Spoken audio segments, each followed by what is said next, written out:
Com o título Assessoria de Comunicação, Empresa, Governo e Terceiro Setor, chega ao mercado literário mais uma obra destinada ao público de comunicação empresarial.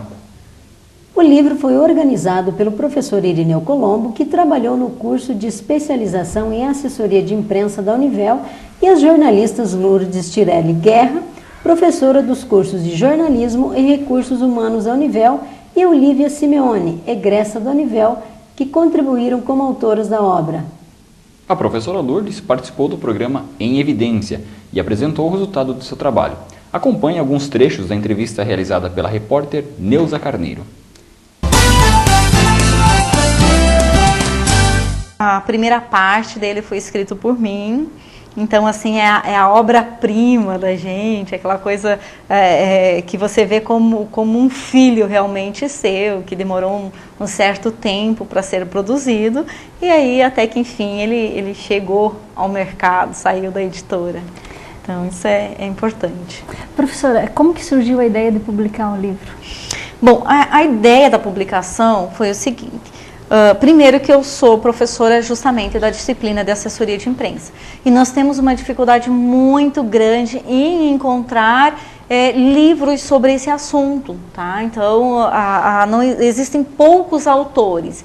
E os poucos que existem estão um pouco defasados, já desatualizados. Então, até o Irineu Colombo, que a maioria das pessoas já conhece, também trabalha alguma coisa nessa área. Ele nos convidou para fazer parte.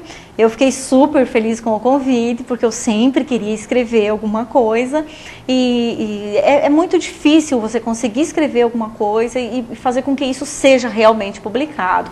Os trâmites para as publicações são muito difíceis. Então eu fiquei feliz com o convite, porque ele é uma pessoa que tem bastante acesso, ele já trabalhou no Ministério da Educação, tem mestrado no exterior, é uma pessoa bastante aprofundada na área, e aí deu a oportunidade para a gente de escrever, e a gente sentou, cada um escreveu a sua parte. Nós somos em 4 coautores, né? Mais ele, que é o organizador, e aí foi para uma editora em Curitiba, tá? Que é a editora Desenhos e Letras de Curitiba, fez toda a parte da editoração, fez até essa capa, toda a ver com o assunto, né? E até que, enfim, saiu aí o livro. E no dia 8 de junho foi realizado em frente à Catedral de Cascavel o movimento O Paraná que Queremos, organizado pela Ordem dos Advogados do Brasil. O movimento é uma manifestação pelos recentes escândalos que ocorreram na Assembleia Legislativa e é uma campanha pela moralidade do poder público administrativo. E tanto a Univel quanto os acadêmicos, quanto a comunidade acadêmica, esteve representada pelo presidente do Diretório Central dos Estudantes aqui da Univel, o acadêmico Marcos Paixão.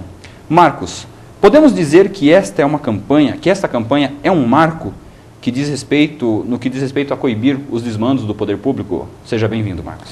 Obrigado pelo convite. Boa noite a todos os telespectadores.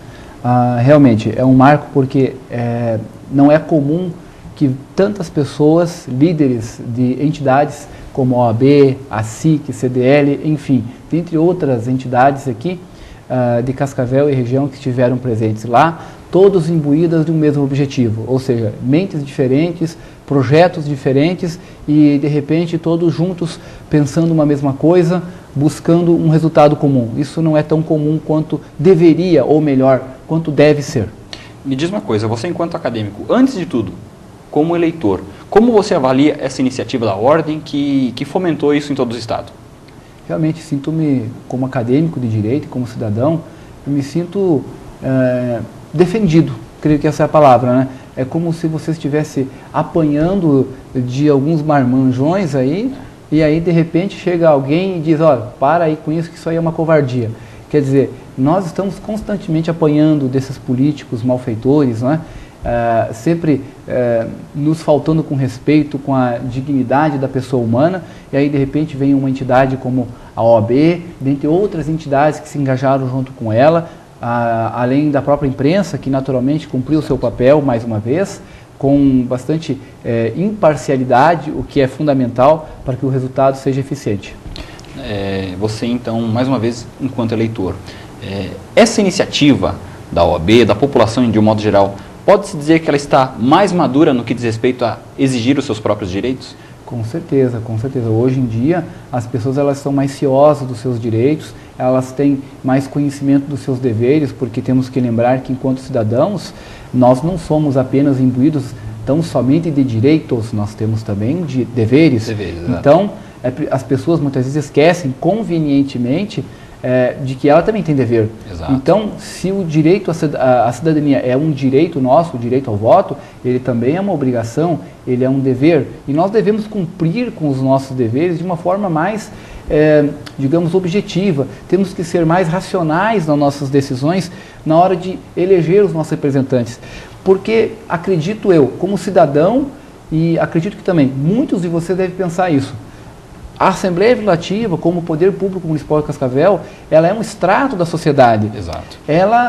Nós estamos vendo ali nada mais, nada menos do que uma parcela da sociedade que pensa como eles e age como eles, porque no momento da eleição ela acaba tomando uma decisão quanto ao seu voto, muitas vezes imbuída num favor político, numa promessa pessoal do político em relação a ele, esquecendo do conjunto da sociedade. Na sua opinião, para esses figuras envolvidas nesses escândalos, qual seria a melhor sanção para eles? Se é que ela ocorrerá um dia, esperamos que aconteça, não é? Olha, realmente, aí nós teríamos que mexer em termos de legislação eleitoral, tanto antes da eleição propriamente dita, como nos casos após a eleição, que é esse o caso. Na Alemanha existe um sistema que é chamado de recall, onde o parlamentar, o poder legislativo, depois de, se eu não me engano, 50% do mandato, ele pode perder esse mandato, ou seja, existe uma espécie de plebiscito, não é? No distrito onde ele porque lá o voto o sistema é distrital, não me lembro se é distrital misto ou só distrital puro, mas aquela comunidade pelo qual ele foi eleito, se ele no período não tiver cumprido com os compromissos que ele assumiu, ele pode perder o mandato. E ele pode acontecer de ele não poder se candidatar na legislatura seguinte. Nós, creio, no Brasil, podemos no futuro aplicar isso. Hoje falar nisso é uma utopia, mas agora o ficha suja foi aprovado e eu diria que é uma luz no fim do turno, né? A esperança é a última que morre. Então me surpreendeu até que tivesse sido aprovado assim tão rapidamente, apesar de que a pressão popular da imprensa, da sociedade civil organizada foi essencial para que isso acontecesse. Perfeito. Marcos, nós agradecemos pela tua iniciativa em participar desse movimento e nós agradecemos também a sua participação no Nível Notícias, esperamos que ela possa se repetir em outras vezes e nós vamos a um rápido intervalo e voltamos na sequência. Muito obrigado.